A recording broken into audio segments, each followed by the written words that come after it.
Firstly, I want to say sorry. We're sorry. I'm sorry for the things we simply didn't get right. Sorry. And also sorry for the way that this matter has been handled. Sorry. It's known as the Partygate scandal, and it's engulfing the British government. After weeks of a steady drip of stories, reports of a Christmas party in number 10. His fictional party was a business meeting. Boris Johnson taking part in a Christmas quiz. And it was not socially distant. Downing Street has apologised to Buckingham Palace. Bring your own booze. That's what the email said. I believed implicitly this was a work event. Now a damning internal investigation into 16 alleged gatherings and parties held in Downing Street, including 3 previously not known about, all while the country was in lockdown. Will you take responsibility, Prime Minister? Has your leadership failed? The summary report finding... Against the backdrop of the pandemic, when the government was asking citizens to accept far-reaching restrictions on their lives, some of the behaviour is difficult to justify. Going on to identify failures of leadership and judgment and referencing an alcohol-soaked culture in Downing Street. The conclusion clear: a number of these gatherings should not have been allowed to take place. By routinely breaking the rules he set, the Prime Minister took us all for fools. He misled the House. He must now resign. Of course he won't, because he is a man without shame. The PM also under attack from his own side. Well, either my right honourable friend had not read the rules, or didn't understand what they meant, or they didn't think the rules applied to number 10. Which was it? I have to tell him he no longer enjoys my support. I recall my grandmother's funeral. I didn't hug my siblings, I didn't hug my parents. Does the Prime Minister think I'm a fool? But the report has not been released in full. 12 of the events under police investigation. The detectives have obtained hundreds of photos. Which means the most damning allegations have been withheld for now. Boris Johnson, meanwhile, is fighting for his political life. To the people of this country, I get it and I will fix it. Sorry.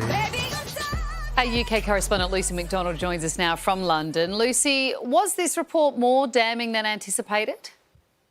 Well, it was pretty hardcore. I think most of us thought it was going to be pretty damning anyway. Sue Gray's report showed a poor leadership, poor judgment, the fact that he allowed social gatherings to take place during the lockdown, her report said, was difficult to justify.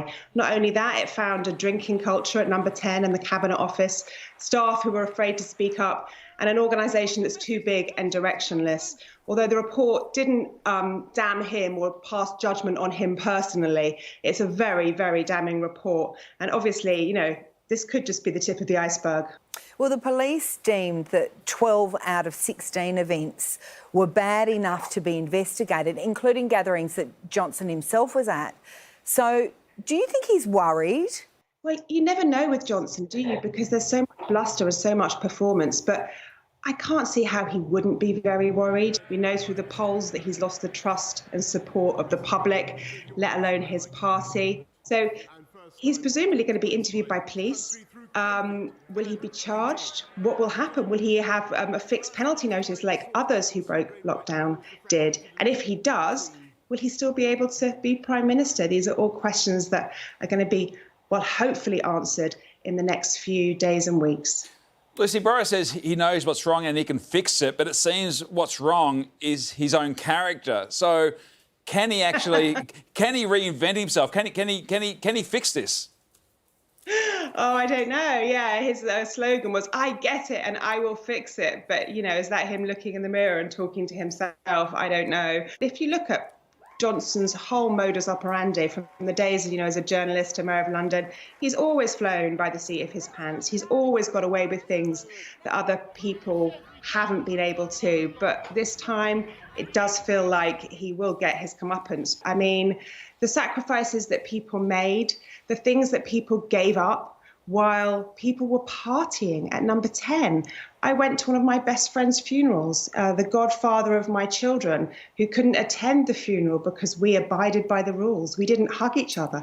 We didn't have a proper wake. And you hear stories like that up and down the country. And it does just feel a bit like the people in charge are laughing at us. And that's just not right. And that, I think, is what will bring him down. Sorry to hear that, Luce. Well, yeah, we'll watch and wait and see what happens. But it's always a pleasure to chat. Thanks for enlightening us. Thank you.